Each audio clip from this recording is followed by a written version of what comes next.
Good morning everyone.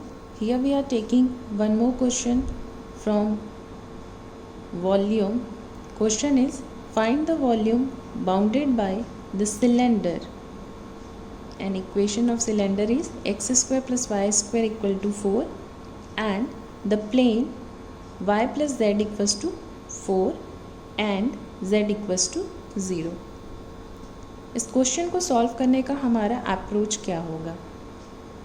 हम इस question को with the help of triple integration solve कर सकते हैं, जो कि हमने प्रीवियस लेक्चर में देखा हुआ है. आप इसे लिंक में जाकर देख सकते हैं. dv that means dx dy dz. यहाँ से हमें लिमिट्स फाइंड आउट करनी होगी y की, x की और z की. चलिए पहले हम यहाँ पे रफली ड्रॉ कर लेते हैं कि हमारा एरिया ऑफ रीजन क्या आ रहा है. सिलेंडर का इक्वेशन है विथ रेडियस 2, तो हमने एक सिलेंडर फॉर्म कर लिया एंड इसको एक प्लेन कट कर रहा है y plus Z equals to 4 पे. तो हमने यहाँ पे पॉइंट 4 लिया z एक्सिस में और y एक्सिस में हमने पॉइंट लिया है 4. इन दोनों लाइंस को हमने ड्रॉ किया तो ये हमारी स्ट्रेट लाइन फॉर्म हो रही है. ये स्ट्रेट लाइन हमारी है y plus Z equals to 4. तो आपका ये जो अब कटने के बाद रीजन बन रहा है, ये बाउंडेड रीजन, इसका हमें एरिया फाइंड आउट करना है. तो हम यहाँ पे ट्रिपल इंटीग्रेशंस की हेल्प से सॉल्व कर सकते हैं. तो ट्रिपल इंटीग्रेशंस में हम क्या लेंगे? ट्रिपल इंटीग्रेशन सबसे पहले हम लोग लिमिट्स फाइंड आउट करते हैं z की. तो z की यहाँ पे लोअर लिमिट ऑलरेडी दी हुई है z इक्वल्स टू 0. तो यहाँ पे हो जाएगा z equals to 0 and upper limit हम इस इक्वेशन से फॉर्म कर लेंगे y plus Z equals to 4. तो हम यहाँ से अपर लिमिट फाइंड आउट करेंगे तो z की वैल्यू क्या आ जाएगी? 4 माइनस y. क्लियर है? पहली लोअर लिमिट हमें यहाँ पे गिवन थी. अपर लिमिट के लिए हमने ये वाले इक्वेशंस को यूज़ किया है जो इसको कट कर रहा था. नेक्स्ट हम यहाँ पे स्ट्रिप ले लेते हैं. अब ये जो मेरा 3 डायमेंशनल था, 3 डायमेंशनल मतलब क्या हो गया? एक आपका x एक्सिस है, एक आपका y एक्सिस है और एक आपका क्या होगा? z एक्सिस है. ये 3 एक्सिस दिए हुए थे. तो इन 3 एक्सिस में से मैंने अब क्या कर दिया है, यहाँ से z एक्सिस को रिमूव कर दिया. तो आपके पास क्या बचा है? ये ओनली 2 डायमेंशन. तो z एक्सिस वाला हमारा काम कंप्लीट हो चुका है. अब हमारे पास ओनली 2 डायमेंशंस बचे हुए हैं. तो 2 डायमेंशन कौन सा है आपका? वो देख लेते हैं, x और y. तो हम यहाँ पे स्ट्रिप ले रहे हैं पैरेलल टू x एक्सिस.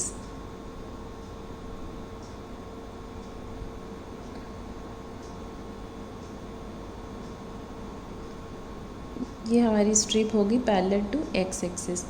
अब इस स्ट्रिप में देखिए, ये लोअर लिमिट है और ये आपकी अपर लिमिट है. तो लोअर लिमिट भी किसको टच कर रही है? इक्वेशन ऑफ सिलेंडर, जो इसका सिलेंडर का इक्वेशन है उसको, और अपर लिमिट भी सिलेंडर के इक्वेशंस को टच कर रही है. तो हम यहाँ से फॉर्म कर लेंगे. तो सिलेंडर का इक्वेशंस हमारा क्या दिया हुआ है? X square plus Y square equals to 4. तो हम यहाँ से वैल्यू निकाल लेंगे. किसकी वैल्यू निकाल लेंगे? x की वैल्यू हम निकाल लेंगे. यहाँ से कितनी आ रही है? तो x की वैल्यू यहाँ से हमारे को कितनी फॉर्म हो रही है?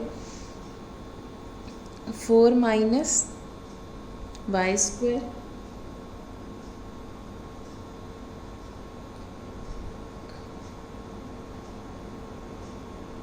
विथ नेगेटिव साइन, और यहाँ पे आ जाएगा under root of 4 minus Y square. ठीक है? यहाँ से यहाँ तक का जो हमारे डायरेक्शंस है वो कितना है? ये पॉइंट तो 0 0 है. रेडियस कितना होगा इसका? 2.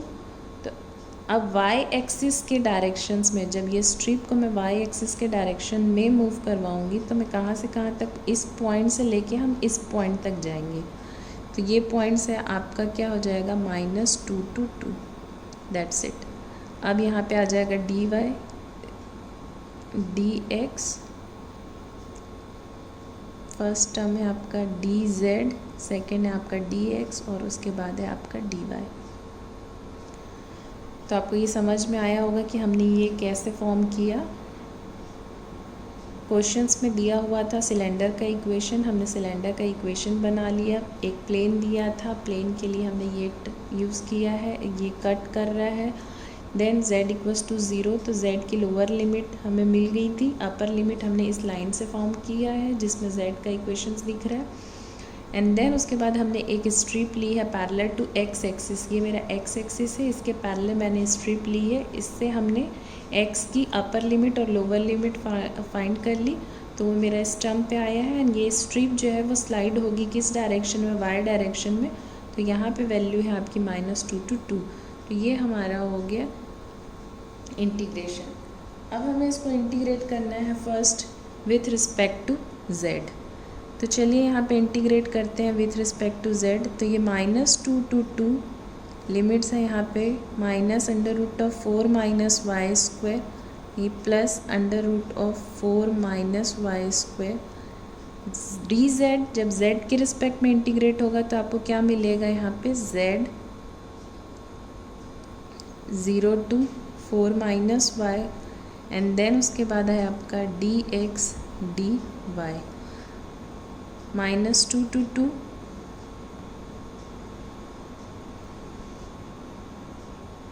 √4 - y² प्लस √4 - y²।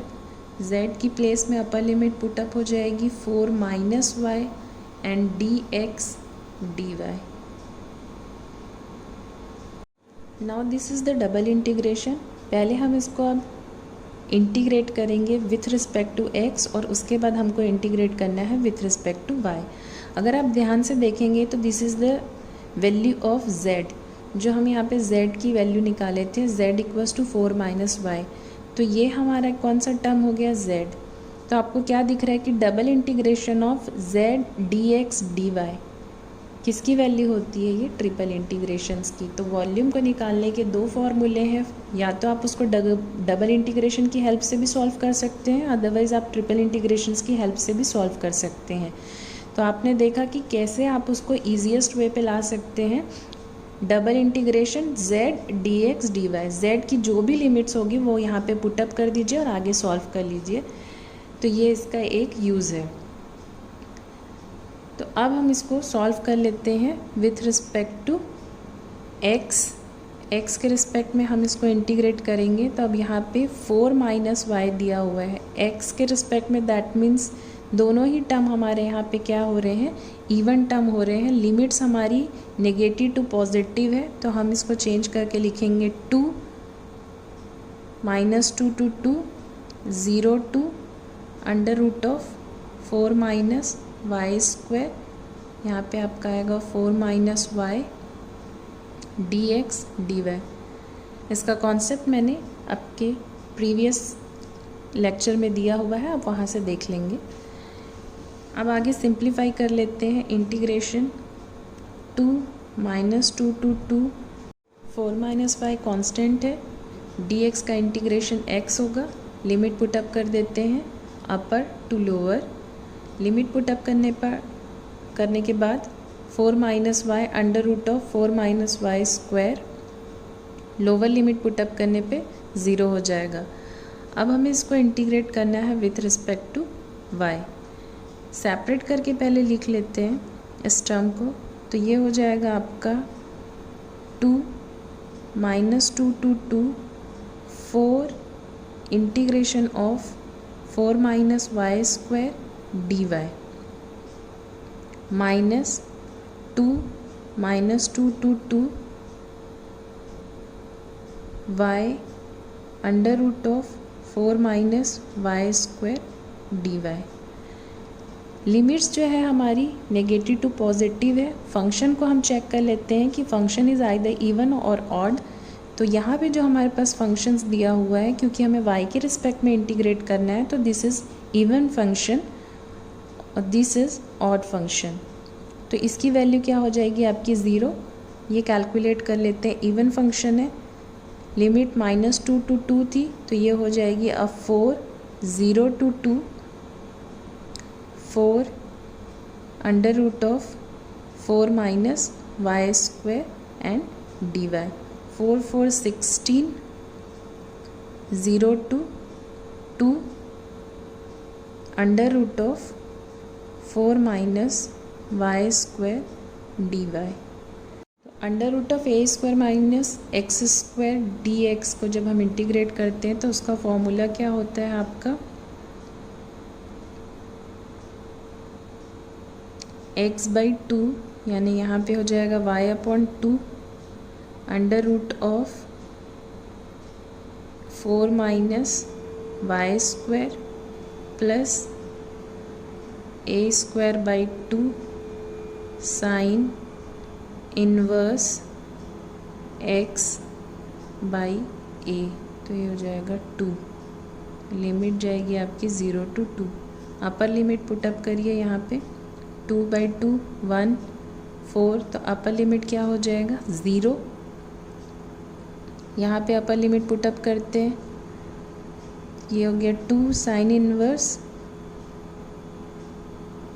तो यहाँ से आएगी आपकी 16 2 × π/2। लोअर लिमिट पुटअप करने पे ये टर्म टोटली ज़ीरो हो जाएगा और ये भी ज़ीरो हो गया, तो आपका आंसर है यहाँ पे 16 π। That is your required answer. Same question को हम अल्टरनेटिव मेथड से भी सॉल्व कर सकते थे। यहाँ पे हम √4 माइनस y² dy, इसकी प्लेस पे हम यहाँ पे ले सकते थे let y = 2 sin theta, dy = 2 cos theta d theta, और लिमिट आपकी चेंज हो जाती है 0 से π/2 पे। तो ये जो टोटल टर्म है, ये टर्म हमारा चेंज हो जाता साइन और कॉस के फॉर्म पे, एंड देन वहाँ पे रिडक्शन फार्मूला अप्लाई करके भी हम इसको सॉल्व कर सकते थे। तो ये हमारा सेकेंड अल्टरनेटिव मेथड हो गया। थर्ड अल्टरनेटिव मेथड जब हम यहाँ पे अप्लाई करना चाहें तो हम यहाँ पे डबल इंटीग्रेशंस के बाद अप्लाई कर सकते हैं। मैंने आपको एक सिखाया था कि कार्टेशियंस को हम पोलर कोऑर्डिनेट्स में कैसे चेंज करते हैं। तो आप यहाँ पे देखिए कि यहाँ पे dx dy दिया हुआ है, दैट मीन्स ये कार्टेशियन कोऑर्डिनेट्स में आ गया है अब, और ये 2 डायमेंशंस की बात हो रही है। ठीक है, तो 2 डायमेंशन में हमने पोलर कोऑर्डिनेट सीखा हुआ है। तो 2 डायमेंशन में जब हम पोलर कोऑर्डिनेट्स में एक्सटेंड करते हैं तो x = r cos थीटा लेते हैं और y = r sin थीटा लेते हैं। ये जो हमारा रीज़न था, यही रीज़न है अभी। इसको मैंने अभी एक्सटेंड कर दिया है किस क्वाड्रेंट में, x और y क्वाड्रेंट में एक्सटेंड कर दिया। तो अगर इसको हम लोग पोलर कोऑर्डिनेट की हेल्प से सॉल्व करते तो हमें यहाँ पे एक रेडियस वेक्टर लेना होता है, स्ट्रिप। तो रेडियस की वैल्यू क्या होती, 0 to जो भी इसका रेडियस दिया हुआ है, रेडियस कितना है इसका 2, और इस कंप्लीट रीजन को मुझे फाइंड आउट करना है। तो एंगल कितना फॉर्म कर रहा है, ये 0 से लेके यहाँ तक कंप्लीट करेंगे तो कितना हो गया 2π। तो r1 r2 θ1 θ2। तो अगर इसी क्वेश्चंस को हम लोग पोलर कोऑर्डिनेट्स में चेंज करते तो ये चेंज होके क्या बन जाता, r1, और r1 की वैल्यू कितनी है यहाँ पे 0, r2 यानी कि है आपका 2, θ1 यानी कि 0, θ2 यानी 2π। फंक्शन की प्लेस में क्या लिखते हैं, r cos थीटा और r sin theta, r dr d theta. चलिए इसको सॉल्व करते हैं। ये हो गया 0 से 2π, 0 to 2। फंक्शन यहाँ पे कितना दिया हुआ था 4, माइनस y की प्लेस में आपको क्या पुटअप करना है, r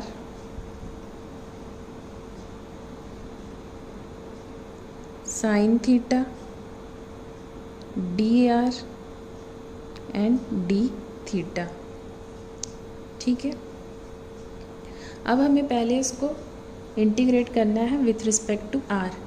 आर के रिस्पेक्ट में जब आप इसको इंटीग्रेट करेंगे तो आपको क्या मिलेगा, यहाँ से टर्म 4r इसका, तो इंटीग्रेट जब करेंगे तो कितना हो जाएगा r² माइनस ये r² है तो ये कितना हो जाएगा आपका r³ sine theta constant term है तो sine theta as it is, and क्या बचा है आपके पास डी थीटा। लिमिट कितनी है आपकी 0 to 2। इसके आगे सॉल्व कर लेते हैं हम। लिमिट पुटअप कर देते हैं यहाँ पे, तो लिमिट जब आप पुटअप करेंगे तो ये क्या फॉर्म कर रहा है 4/2। ठीक है, तो यहाँ से आपको क्या मिल जाएगा 8 माइनस यहाँ से 8/3, तो ये हो गया आपका 8/3 और क्या है आपका साइन थीटा।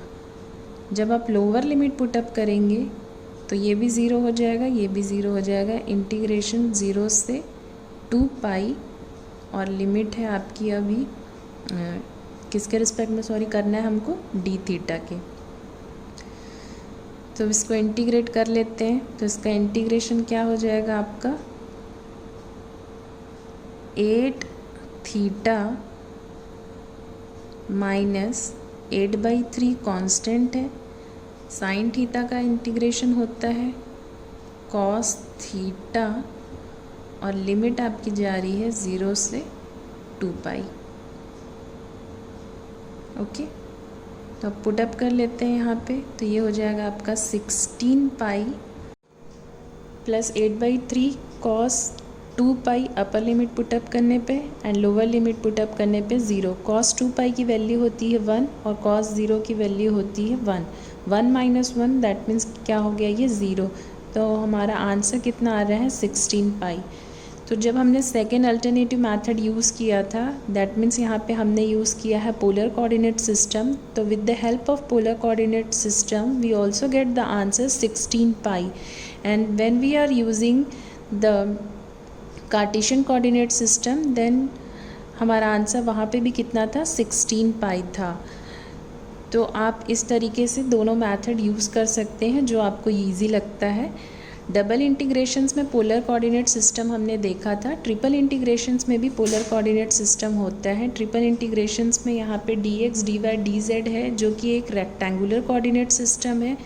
तो हम इसको सिलेंड्रिकल कोऑर्डिनेट सिस्टम और स्फेरिकल कोऑर्डिनेट सिस्टम पे चेंज कर सकते हैं। तो अगर हम ट्रिपल इंटीग्रेशन में बोल रहे हैं पोलर कोऑर्डिनेट सिस्टम तो वो होता है आपका सिलेंड्रिकल कोऑर्डिनेट सिस्टम और होता है आपका स्फेरिकल कोऑर्डिनेट सिस्टम, जो कि हमारी डायग्राम पे डिपेंड करता है। अगर वो सिलेंड्रिकल फॉर्म हो रहा है तो हम ज़्यादातर प्रेफर करते हैं कि वो सिलेंड्रिकल कोऑर्डिनेट सिस्टम पे सॉल्व कर लें।